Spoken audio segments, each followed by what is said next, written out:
a lot more apparent out there now. I'm sure everyone here knows someone who's had shingles. Yes. Very Oh, recently. yes. I had it myself once. Oh. And it never used to happen to younger. No, crowd. that's not, yeah. So it's readily out there, and it's probably not such a bad idea to get it. But, and the rule of thumb right now is you're over 65, one shot, that's it, you're done. You don't have to worry about it again. Not like the flu shot you have to get every year. Now, I don't know that you have an answer to this. I don't expect that you're gonna have, you know, If I don't, I'll find it for medical. you. But like, we have a son with cancer. Yeah. And his immune system is, okay. I didn't wanna take a chance on getting a shot. It's a live vaccine. There you go. And that's why. The last thing, I would rather have the shingles than give anything to him, Correct. added to what he already has. Does he live with you, or? are No, you- he does not, but he comes over frequently. Mhm. For the free supper and that kind of thing? Yeah, in fact, Yeah. Thursday nights, yeah, yeah. Yeah, So, what you that's- do, and I'd have to check on this myself, 'cause I forgot the exact time limits now, because they adjust them year after year. You probably want to stay, if you do get the shot, you probably want to wait at least 6 weeks before you come in contact with them again, 6 to 8 weeks. You know, that's not That's gonna 2 happen. months. Yeah. And they also say that with infants too, if you come in contact with an infant. Oh, infants as well. As well, right. So, because the immune system is compromised. It's not as strong as a typical adult. And if you get a live vaccine in your system, there is some potential that you could transmit it. The company says it doesn't happen, but because there's a live vaccine, textbook-wise, there's a potential for that to happen, so it's just an ultra precaution. Yeah. What about side effects to that particular vaccine? Because I can cite you an example of a friend's daughter. She was hospitalized for a week after she had the shingles, and that's what it came down to. They ruled out everything. She had some sort of paralysis as a result, and they said it was the shingles. From the shingles or shingles vaccine? From the shingles vaccine. Yeah, vaccine. I could see that's a very minor, I won't say minor case, I'm trying to say very uncommon for Yeah. that kind of thing to happen. It is Oh, a I'm potential sure. Yeah. for it to happen, but it's usually fairly uncommon.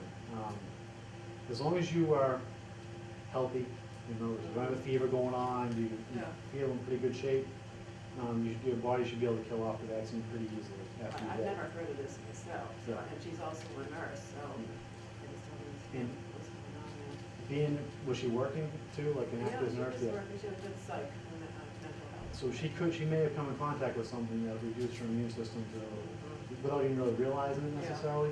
I don't want to speculate what could have Yeah, happened. no, that's what I but thought too, something like that. Typically, the worst case scenario you see after the vaccine is maybe at the injection site, you Oh, see yeah. like somewhat of like, it goes under the skin.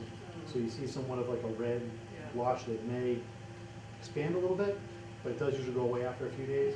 You may get a low-grade fever, potentially, because that's your body saying, oh, there's a virus here, let's go knock it out.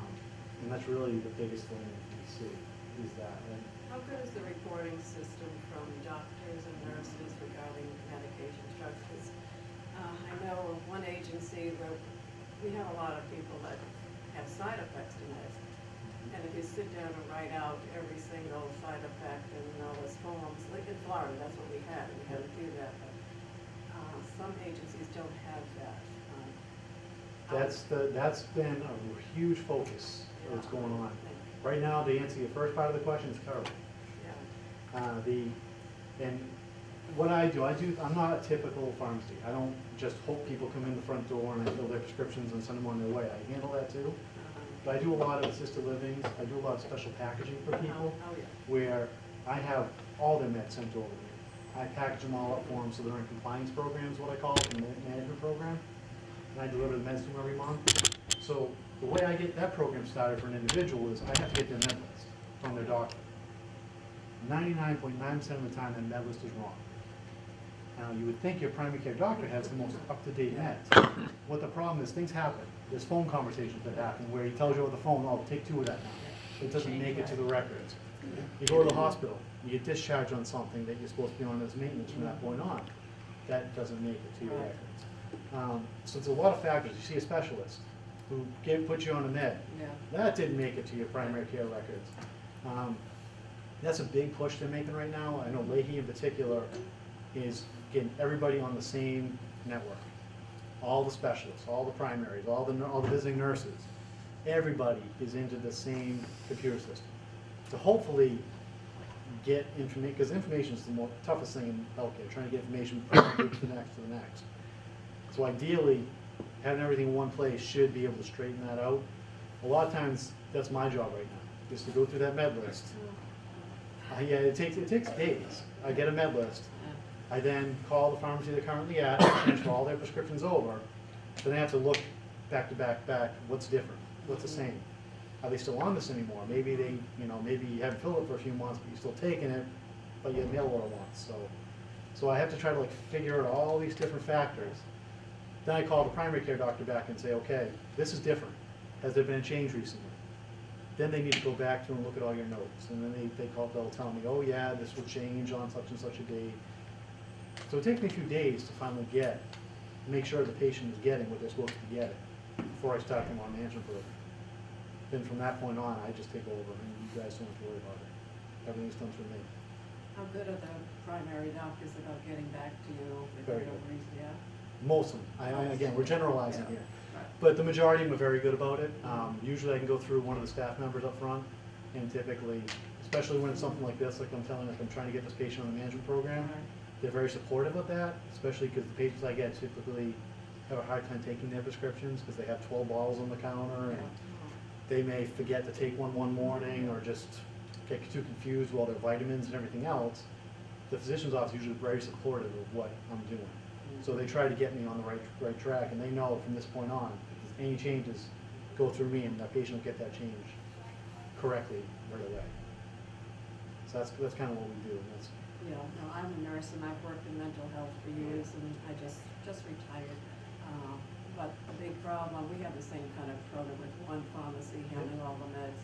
And a lot of times you get patients, because when they have mental health issues, some of them are capable of going to the doctors on their own, they don't tell you. So we can't communicate to the doctor the whole med list. And the doctor might give them another med, they go fill it on their own. And we get this new med coming in, like, where did that come from? where did this come from? That's Call the right. pharmacist, talk to the patient, the whole bit, yeah, it's the same thing. It's a challenge. It is, it takes a lot of time to straighten this stuff out. Depending on the drugs, depending on a number of different factors, I can usually find if they filled something somewhere else. That was my other question. Yeah, it's depending on what the type of drug is, Yeah, and depending on what their insurance plan does, if they use their insurance plan. Yeah. A lot of times I can find that information out, so I can, red flags will come up on my side, and say, hey, the patient filled this drug. right, yeah, it's So- already been filled, but can you find out the exact pharmacy Oh, where yeah. you can? I can find that out, yeah. Is It's usually I gotta call the that insurance. plan. statewide or just certain? It's nationwide. It Because is, one thing an okay. insurance plan does is they won't pay twice. No, ever. definitely not. And they'll show you if there's something similar treatment-wise or whatever. If they've paid for it before, a lot of times they'll pop that in my note on my claim, because I bill them real time. Yeah. I take a prescription, bill it off to them, Mhm. they come back with the copay and any information that's relevant to it. They'll say, oh, patient got this drug filled on such and such a date. Sometimes they tell me where, sometimes they don't. Yeah. I just have to call the insurance company, go through the phone tree, and have them tell me, oh, it's sold at this pharmacy at such and such a date. Then I can call that pharmacy and find out what was going on. I have a question. Fire away, sure. On how is it that different pharmacies charge a different amount? Even if you have insurance, which you would think right across the board would be the same. It's supposed to be. It's That's- supposed to be. This is kind of a loaded question because this is changing daily. From what they do, insurance plans, the number one insurance plan in the country is Caremark, owned by CVS. So what they do is they obviously want to keep, all insurance plans in general, no matter who they are, they want to keep as much in-house as they can.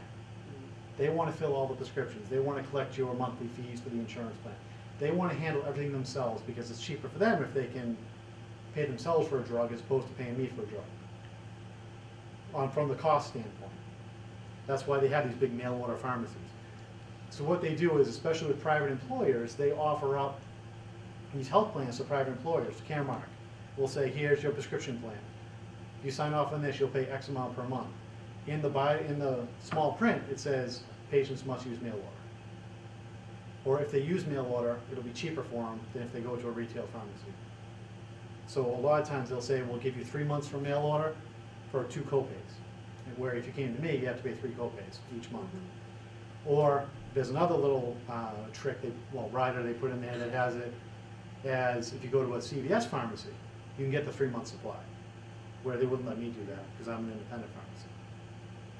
Now, even though I'm independent, I'm part of a group of 5,000 other pharmacies. So I still have the same contracting power and things like that that the CVSs and stuff do, but they still have their own little quirks that try to funnel people to them as opposed to letting you go wherever you want. There are ways around it in some plans, depending on the situation, but pricing-wise, it should be the same across the board with some unique differences. The Medicare plans, for example, the Medicare drug plans, those should be pretty much the same across the board. Should be. I'd have to try an individual claim to tell you for sure what's going on with that. But a lot of times they give you benefits to try to stay with them as opposed to do something outside of their company. So that's a good question though. And insurance is probably the biggest challenge in what we do. What about the cost of the medications themselves going up, the generics that go out terrible. the way? Yeah. Absolutely terrible. What can we do to address that issue? It's way above any of our heads. Just Excuse an me, ex- would you please repeat the question Sure. because I. Generic medications used to be a better option. You know, I gotta Not say anymore. this and I'm jumping in, but Jump, this right will be ahead. short. I was taking Lipitor and then went to a generic for Lipitor. And 10 milligrams, not Mhm. a lot, but, so now I'm on Crestor, Oh, yeah. okay? Why'd you But- switch? Why'd they switch you? Well, I had some side effects with the Okay. Lipitor. Yep, as long as there's a medical reason for Yeah. switching. And I had absolutely. side effects with simvastatin as well. That's another story. Crestor, as we speak, the blood work came back that it's okay. But I'm taking 5 milligrams of Crestor, which is doing better than the 10 milligrams that I was taking of the Lipitor generic. Mhm. Apples and oranges. Yeah. Always.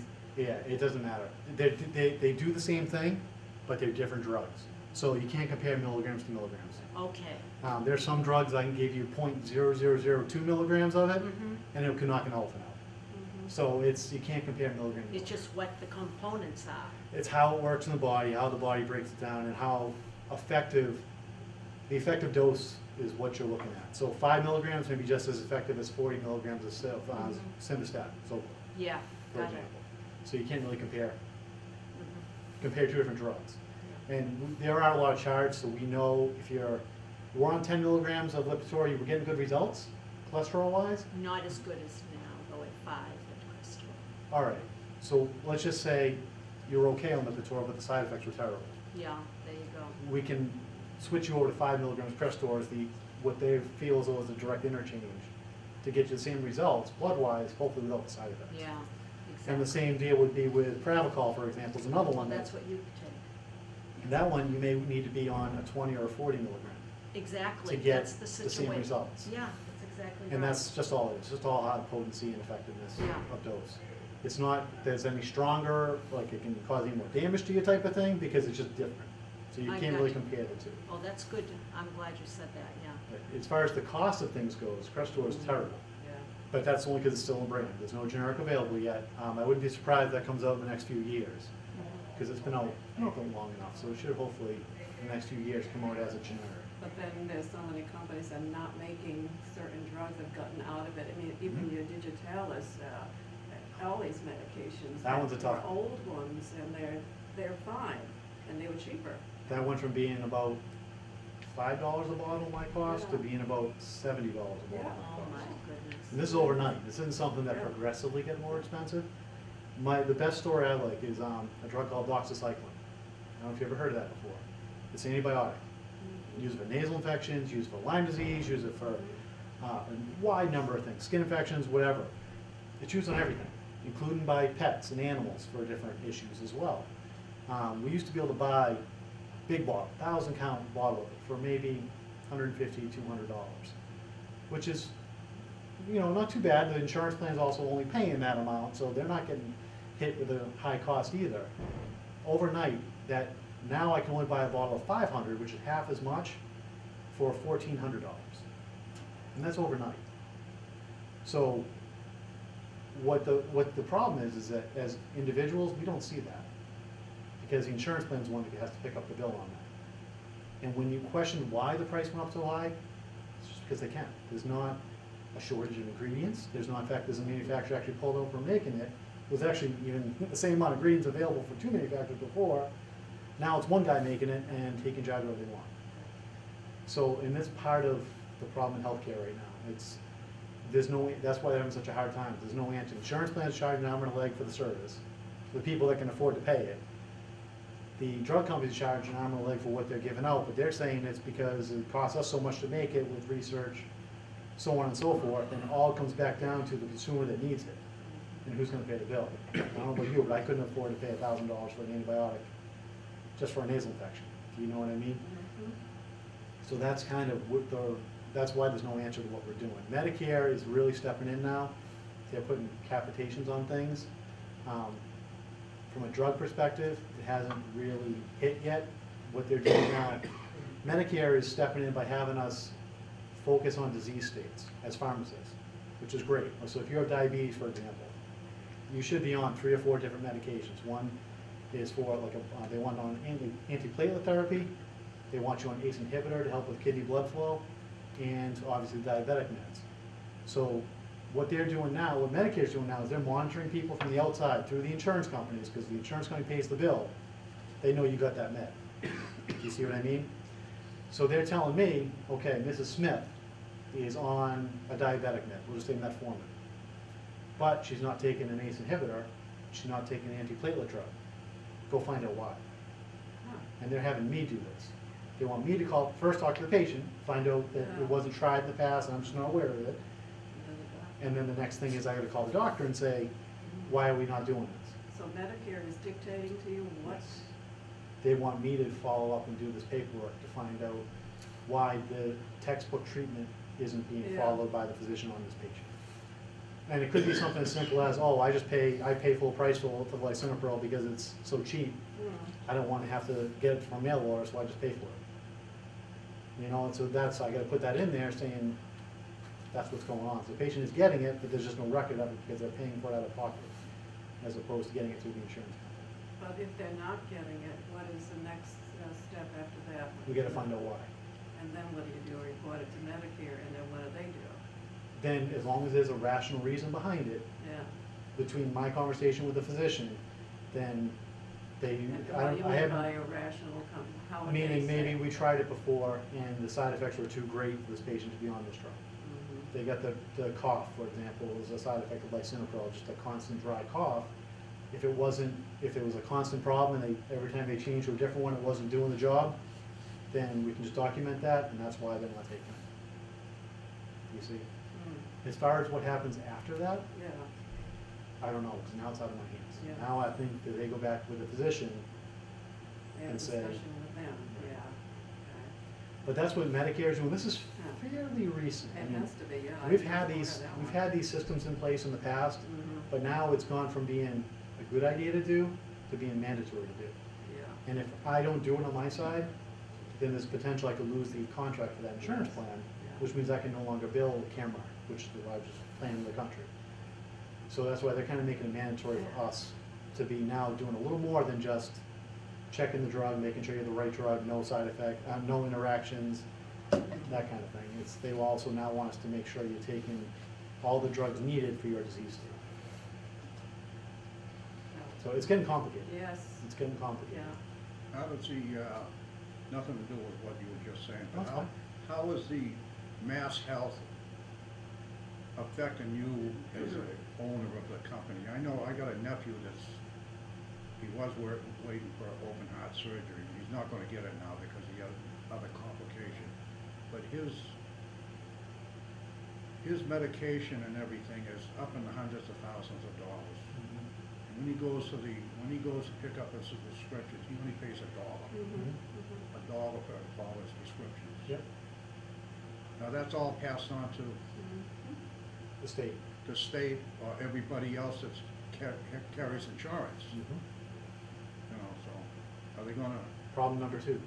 Yeah. And With all then of now health. you got the other fiasco in Washington with Obamacare. Right. Because the question is now, do you tell your nephew he's not allowed to get it? Yeah. He needs it. Excuse me?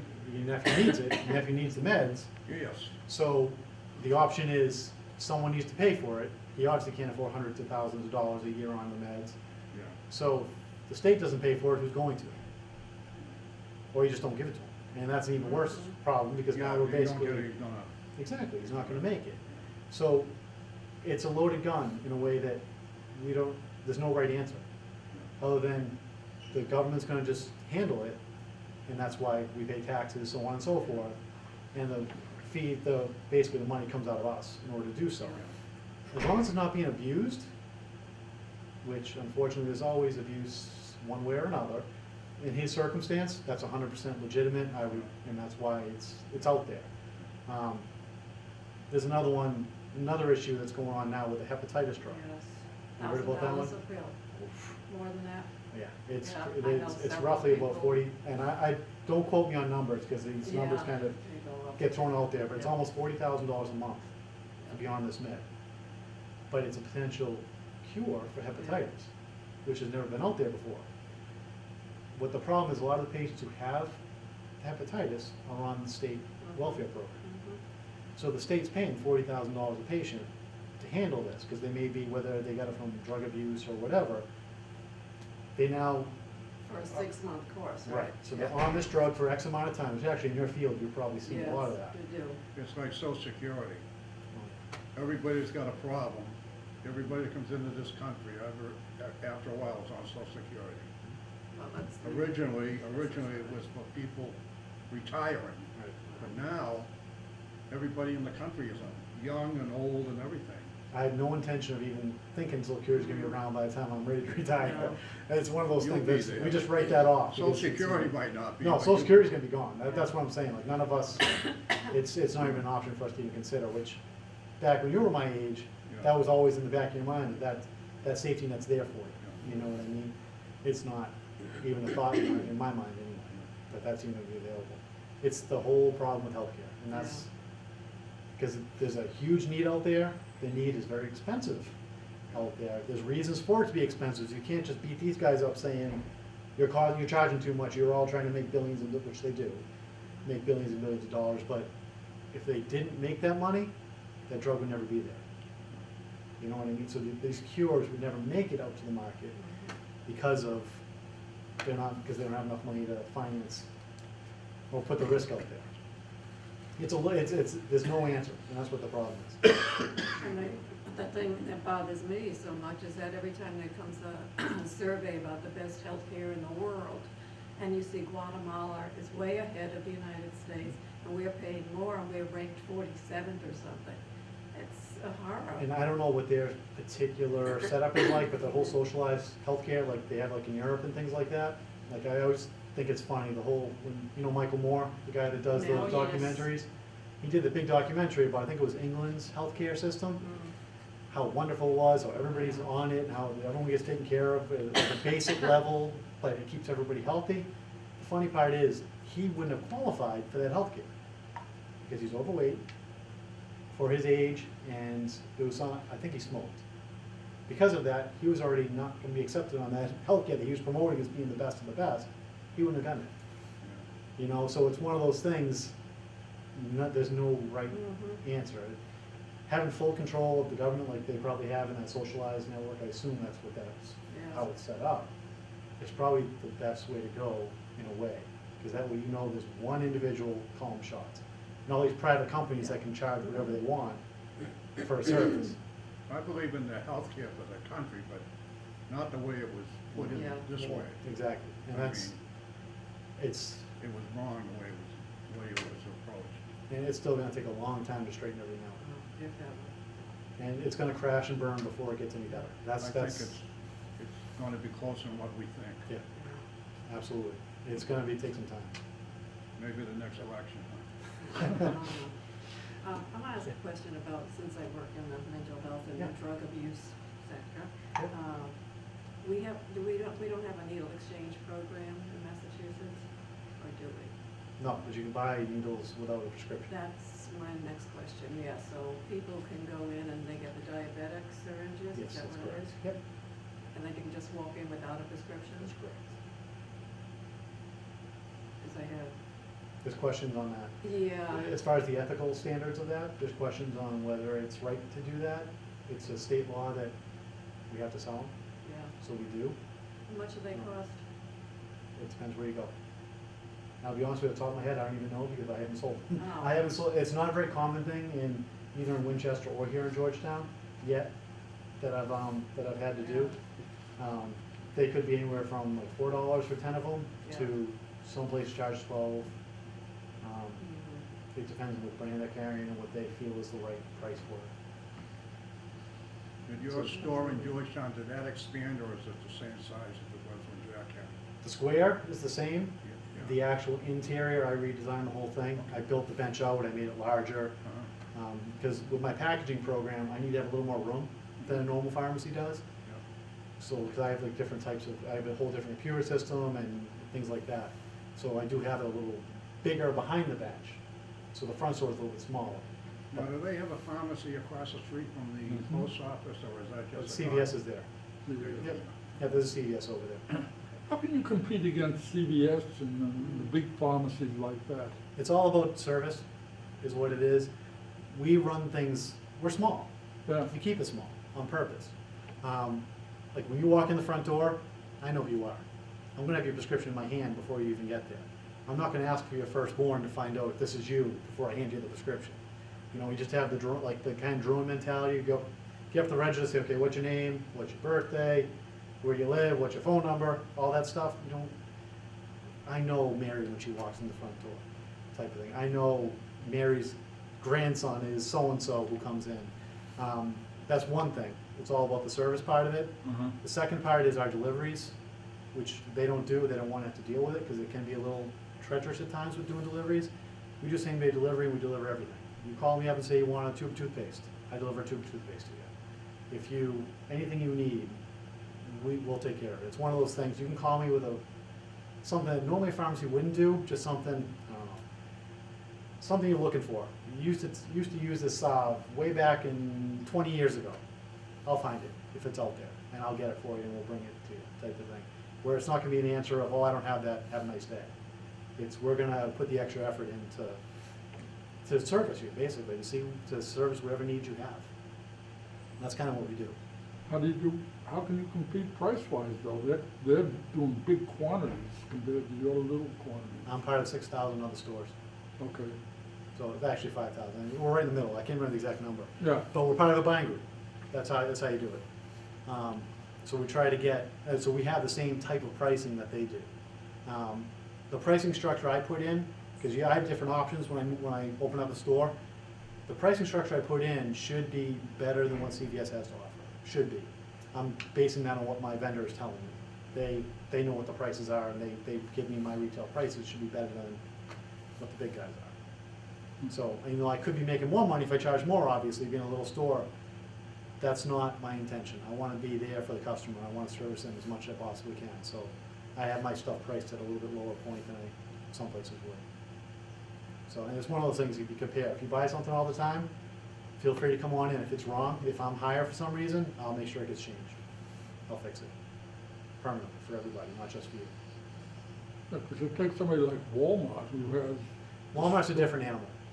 All right. I've worked for them for 7 years. Okay, Walmart's a different animal. They get their pricing better than anybody because you don't, as a vendor, you don't walk in their front door unless you're gonna give them that pricing.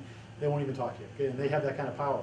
They yeah, can tell the big guys like Procter & Gamble, you know, who makes pretty much everything in healthcare, we're not gonna talk to you unless you give us the best pricing out there, and you don't give this to anybody else but us. See, I That's gotta what they do. juggle between Walmart and the veterans. Yep. Sometimes I go to the Walmart and I can get it cheaper. Mm-hmm.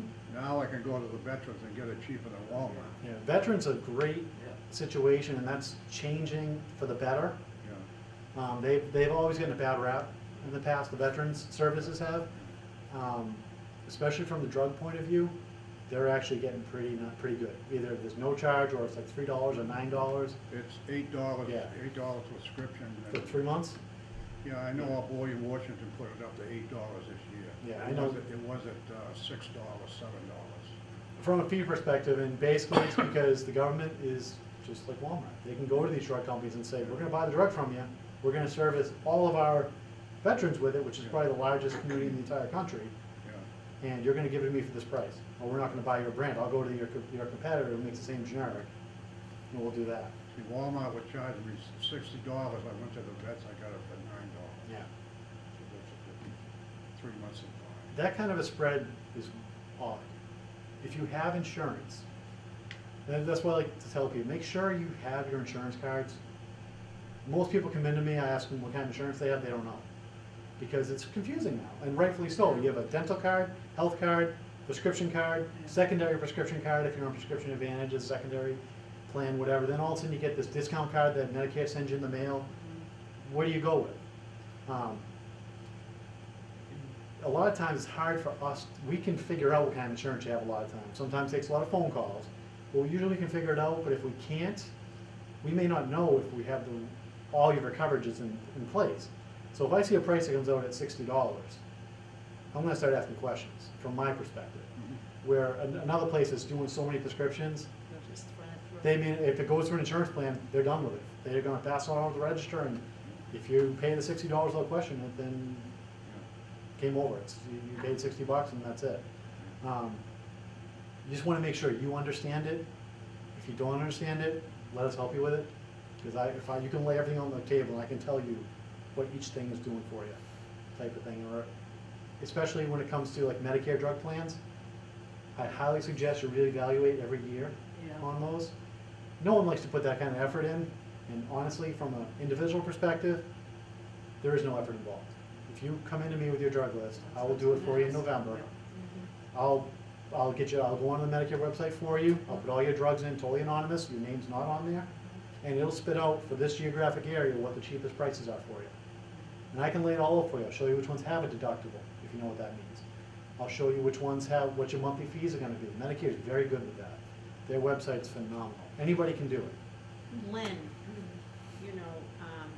did it for Shine, us. that Shine services? Yes. Yep, they're very good It with it. was the best. Mhm. It's too bad that I didn't do it earlier, he's right, yeah. Do it every year. Yeah. And the reason why I'm saying that, these plans are very aggressive, because it is all privatized. So these are all individual health plans that are servicing Medicare patients. So they have their own standards they have to follow to be part of the Medicare program. Yeah, But what they do is, if they find that their patient population is getting low for a year, they'll throw a plan out there with a super cheap monthly rate. And you can change every year if you want to, at no fee, no charge to you. You can take advantage of that rate, and then as soon as you start seeing it pop up the next, because they are gonna increase the rate, by the next year, they just assume you're not gonna look at it again. You just think, oh, this was a great deal last year, I'm just gonna keep it the same, it's easier just to leave it the same. Well, their competitor has now put a rate out that's been the same, if not better, than what this one was. So you better actually at least just checking. you and see- can't assume anything, You right? can't, absolutely not, Can because you things change change it constantly. midship, or do you have to go from year to year? No, year to year. Year to There's an year. open evaluation, an open enrollment period. It starts usually November. Except if I'm not wrong, No, you're right. if you're on Subscription Advantage, Mhm. I believe you may have a little more leeway I'm not sure. That part I gotta of check that. on, actually. With Prescription Advantage, what they do, I recently just went on it. that's a good plan, and that's great to have as a secondary. What that does, especially if you're in Crestor, because once you hit that donut hole, which, do you know what that Oh, means? yeah. I hit it. Oh, you're gonna hit I'm it. not on Crestor, on Zestral. Oh, brand name I'm Zestral? not Zestral, No, I I'm was gonna say- sorry. no, that's okay. I am sorry.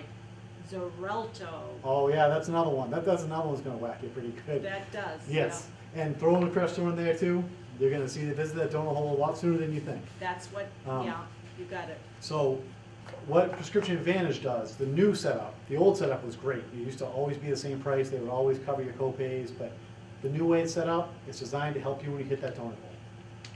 And so it doesn't help you right off the front, beginning of the Can year. you explain that donut hole, because I'm still not clear on that. What it is, And the dollar amounts, don't quote me on again, because they've changed them on me since I Right. really detailed looked at them. So, the Medicare drug plans are all the same. You're in the same situation no matter which plan you go to, you can't avoid this. They have a dollar amount set of drug cost that they're willing to pay for the first part of the year. Now, take deductibles, everything else out of the plan, we're just gonna keep this very basic. So we'll say it's $2,800, it's something in that ballpark, that they're gonna cover worth of drug cost per year. So say you have a drug that costs, not your copay, not what you pay, but the drug cost is $4 or $5. You're probably never gonna reach that donut hole. But if you're on a drug like Xarelto, which is, we'll just say 150, then you throw a Crestor in there, which is 200 a month.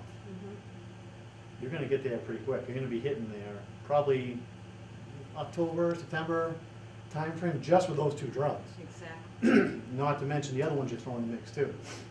Then, once you get to the donut hole, that's when Medicare D says, we're hands off. You still need to bill them, as a pharmacy, we still bill them for the claim, but they come back where you need to pay what the contracted price, you need to pay the pharmacy what the contracted price of that drug is, You, the consumer, you mean, the consumer, which is what that drug cost is. Yeah. So Medicare's always paid, say retail price for Xarelto was $300. Medicare has a contract price of, I'm just throwing numbers out here too, so this has got no bearing on reality. So say retail price is $300 a month. The Medicare contractor price is $200 a month. So that donut hole is being hit $200 every month. We fill the prescription. When you hit that donut hole, that $200 now, instead of being paid from Medicare, it's paid from you. Yeah. So you get fairly expensive until you reach, it's something like $3,800 out of your pocket now. So basically, you're gonna pay another, you're gonna be responsible for almost $4,000 out of your pocket. And then when you hit that, if you still are in the calendar year, which is January to December, then they put you in what's called catastrophic. So all of a sudden, your cost goes down to minimal, like nothing. Very, very minimal. It's like half your copays, which you're paying back in January. Because they figure if you're an individual on this type of expensive medications, you fall into that catastrophic coverage where you just gave $4,000 out of your own pocket. You have no money left by the end of the year. So that's why they really try to help you out to get there. The way these plans are designed though, most individuals hit that donut hole in November, October, November timeframe, and they never get out. And I'm sure there's something to do with, you know, tax years and things like that, where now their expenses drop down significantly by the end of the calendar year. So now they don't have to have as much money up front to pay these bills for the drugs, company-wise. You see what I mean? Kind of follow me on that? What, the year is from January January to to December. December? Yep, calendar year.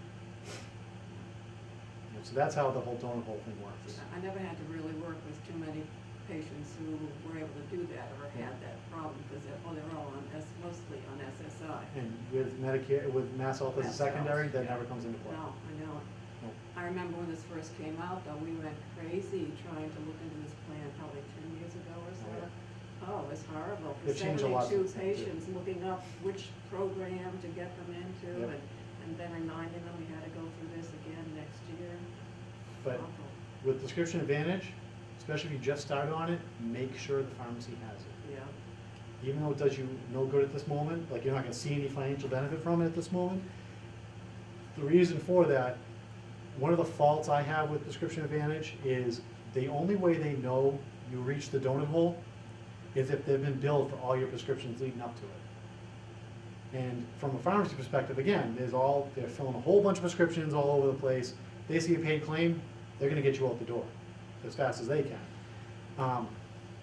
If Prescription Advantage doesn't get billed as a secondary, it's called, so we have to physically say, bill Prescription Advantage. So you have a paid claim for the primary insurance, we need to bill Prescription Advantage on our own, even though the price doesn't change, we need to do that in order for Prescription Advantage to keep track of what's been paid. You see, you understand what I mean? So if you just started Prescription Advantage in now, we'll say, what are we in, April? You've been getting Xarelto and Crestor filled January, February, March. Prescription Advantage doesn't know about that. So now we're just gonna say they're $200 a piece. That's $600 now Prescription Advantage is not aware of. So you're gonna reach that donut hole, get a bill for $300, $400 in November sometime, when in reality, Prescription Advantage should have been picking up that bill for you, but they don't know you're there yet. Do you understand it? I do, They put that burden on us to make sure they're getting the claims, and it doesn't always happen, because you're relying on computer systems to do it, number one. Number two, you're relying on the individual doing the billing, the technician, the pharmacist, to realize there's a second insurance plan involved. Even though you get a paid claim and the copay looks okay, you gotta go back and take a double check just to make sure Prescription do Advantage that. getting that claim. I'll do that. Again, if you get there, and when you do get a really high bill, don't pay it. You need to stop everything and say, check on this again, make sure Prescription Advantage was involved. If they are involved, then they may not have seen those claims in January and February. Or if it is the other problem that happens is, say you have like 20 cents left before you reach the donut hole and you fill your Xarelto, you're gonna pay a big price, because as far as Prescription Advantage is concerned, you weren't in the donut hole when you filled that Xarelto script, because you still had 20 cents left. You see what I mean? So that one claim may be through the roof, and then the next one will be cheaper. But that's something you gotta kinda, it's a game. It's very complicated, and that's, unfortunately, it's left on us as pharmacists and technicians to do that. Well, thank God, because we've got people that are aging out or have mental illness and they can't handle this stuff. And that's the thing, if you think of the population we're doing this with, Right. they can't, Yeah. you get some 80, 90-year-old I can't individual, handle they it if I can't had to do go that. through that. Right, and that's, so it's a nightmare, and that's kind of, don't be afraid to question it. If you ever see a price that's high, if you ever see a price that's odd, in other words, it's not $5, $10 even, if it's $16.83, no insurance plan is gonna charge a copay at $16.83, unless you're on a percentage plan where you're paying a percent of what the drug cost is, which most of the Medicaid D plans are not like that. Typically, it's private insurances that will do something like that. Yes, yeah. But if you have a weird-looking copay, question it. I know from my perspective, going back to the service side of things, what independents do, that's one of the things we look at. I don't just, once they get a paid claim, I don't just throw it aside and push them out the door. I question it. If it's $55 as opposed to being 50, why is it 55? That's kind of an odd number. Let's go see why. And I'll kind of look at the claim, make sure, oh, they're in the deductible, that's why it's a weird number. So I can tell you that, when you do come up to the register, it's not, you question me, say, oh, okay, wait 10 more minutes, let me go figure out what's going on. I'll have the answer for you before you get there. That's just kind of what we do, is something a little different. You deal with a lot of prior authorization Oh. type things. It's- Getting worse? It's terrible. Yeah. It's getting worse. I mean, there's ways, and the system that I use is phenomenal with that, because what they have, I have a background system that They has, probably don't know what I'm talking Oh, about. I'm I sorry. do know, Oh, you because know. I Okay. ran into that. Crestor. Crestor will cause a prioritization a lot of times. You're right, yes. What I can do, and it's just a matter of us calling the doctor, which now throws, the burden goes back in the Yeah. office, which they got enough stuff going on. Yeah. They now need to fill out forms or make phone calls to the insurance company to get this approved, to explain to the insurance plan why you need this drug, why you need Crestor instead of Lipitor. What I can do is I have a program in my system where, say you're on a Caremark plan, a specific Medicare G Caremark plan, I can push a button and the Caremark form gets pre-populated with all the information the doctor needs. I can just push another button, it faxes right off to the doctor and gives them a cover letter that says, the Central Street Pharmacy has filled out this form for you for Mary Jane's Crestor that needs a prior authorization. Please review, sign off, and send this in the insurance. So it kind of streamlines it for the doctors, because the insurance plans have, each plan has their own form, but I have access to those forms. Where it's not me calling the doctor and making the nurse or the secretary go call the insurance plan to get the form, then get it, fill it out, send it back in. It's a whole big convoluted process. I try to streamline it. So they have the form, all the defaulted information is filled out, they're on Crestor, patient's name, address, phone number. And then write the spot for the doctor, write down why they need Crestor instead of whatever. They sign it and send it on in. So there are ways to streamline it. You're relying on technology. It's the second part of this problem. And you're sending these faxes and things off to a huge insurance plan who gets piles of these things at any given hour of the day. So processing time can be slow, and you gotta constantly be following up to say, why is this not going through yet? Why is this not going through yet? So it's a challenge, and that's one of those things, again, from an independent standpoint, we typically we'll follow up on those things without you even having to worry about it. If it doesn't go through in two or 3 days, we're calling up to say what's going on. You know, did the doctor actually get the fax? Did the doctor send in the fax, or is it still sitting on his desk? You know, there's always things that can happen. They're on vacation that week, and they need to sign off on it, so that's why it wasn't done yet. You know, so it's a challenge, and it's not getting any better. It's gonna get a lot worse before it gets a lot better, like I said. So, anything else? Was there any other general questions you had? You have a card, a private card? Yeah. All right. appreciate it. For the TV, Yeah. name, how we get a hold of you? Oh, sure, yeah, we kinda just jumped in right in the middle, didn't we? Right. Yeah, well, anyway, I'm Steve McNeil, I'm a pharmacist. I own Central Street Pharmacy and Winchester Pharmacy. I've been a pharmacist since 1999, a long time now. So graduated from Northeastern right here in Boston, so I haven't really gone very far. I've always been here in Massachusetts. So we just opened up Central Street Pharmacy in February. Where is it? The Central Street Pharmacy is located in Georgetown, right next to Crosby Supermarket, right on Central Street. And we do all free deliveries. We can handle pretty much any kind of prescriptions you need. We carry everything. If we don't have something, we get it for you next day, typically. We have a full front store, the whole gift section of all locally gifts. I try to keep everything New England-based, local-based. Just for example, like my candles come from Vermont. I didn't do Yankee Candle like everybody has on their shelves. I try to be different. I have chocolates from Harbor Sweets in Salem, Salem, Gloucester type area. I have Taza chocolates from Somerville, Mass. We do, I have a full line of herbal teas that are custom blended just for me from my own herbalist that I have. A friend of mine who she makes all this stuff for me. Pretty good too. I'm not a big tea guy, but they're actually pretty good. So if you have like insomnia, cough and cold type thing, we have a tea designed just to handle that situation. Handmade jewelry from Bolton, Bolton, Mass. We have handmade soaps from Hudson, Mass. So we have all kinds of different things. So we're not just a boring pharmacy that you can buy toothpaste anywhere type thing. I try to carry, I do have the toothpaste and everything. I try to carry the unique things that you can't find, gifty type items, that kind of thing. But like I said, we do free deliveries everywhere, same day. We deliver 7 days a week. I do have special programs for people who have a hard time with their medications. Whether it be special packaging programs where I monitor everything, I get all your prescriptions for you. I call your doctors every month for refills. We package every month, and we automatically deliver it to you every month. And we give you a call saying, we're coming out, are you ready for us? Type of thing. It works great for like family members and things that really have a hard time, like I was saying, the 12 bottle problem where they have vials all over the place and don't know which one they're supposed to be taking, potentially could take 2 of the same thing.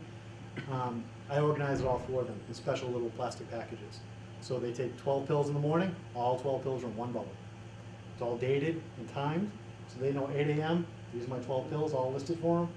They can take them all and take them all together, so they don't have to sort through vials every morning, including their vitamins and everything. I put them all in the package. So make it pretty much as foolproof as possible.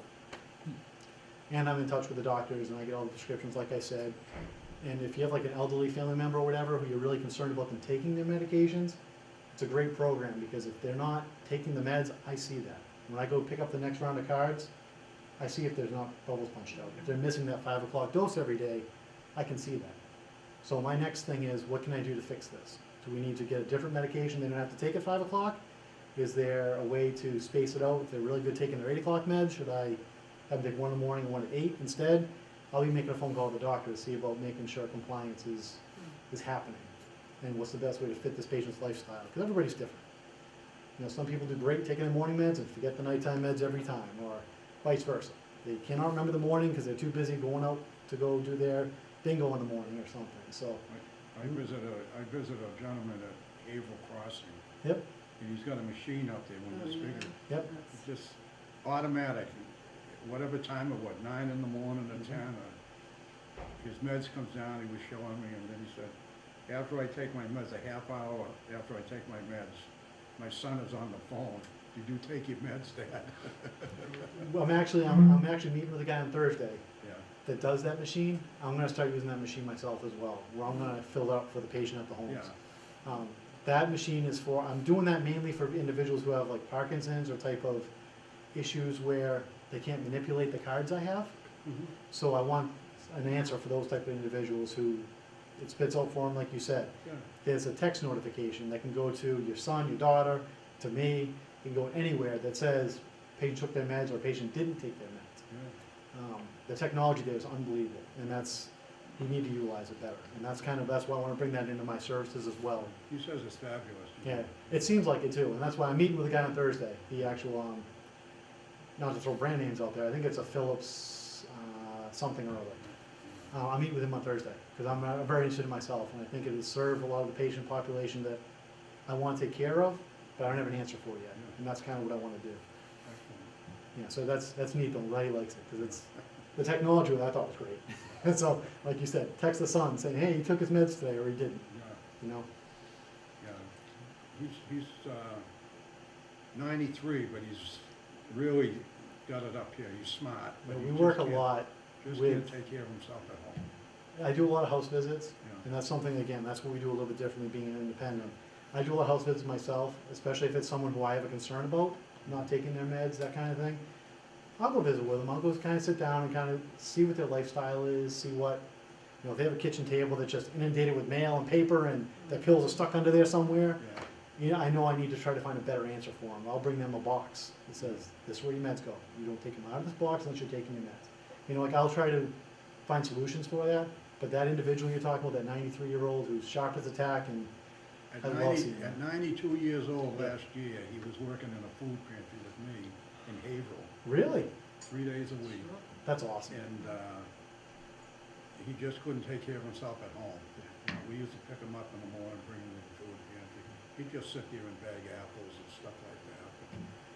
He was, That's so important. though. we'd say, how you doing, old man? And he'd say, well, don't old man me. He said, I'm gonna lay you out, right? That's so important, though. It keeps the mind going, you know, Yeah. and that's the whole, that's the whole. Really sharp, really sharp.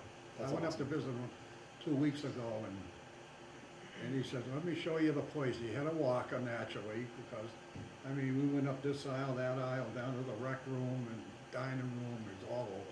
I was more tired than he was. That's great. Yeah. Yes, that's pretty much, that's the kind of type of clientele.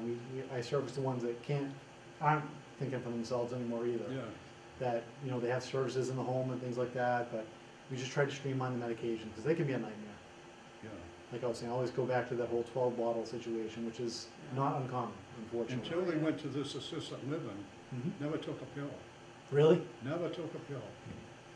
Whatever happened between last year and this year, who knows? It's, yeah, and then when you go to the assisted living situation, which I service a lot of assisted livings and things too, they're monitored a lot closer than if they were obviously living by themselves, doing their own thing. Mm, So all of a sudden, issues that he was kind of blowing off are now apparent they're there. Yeah, So they want to try to address them yeah, right then and there.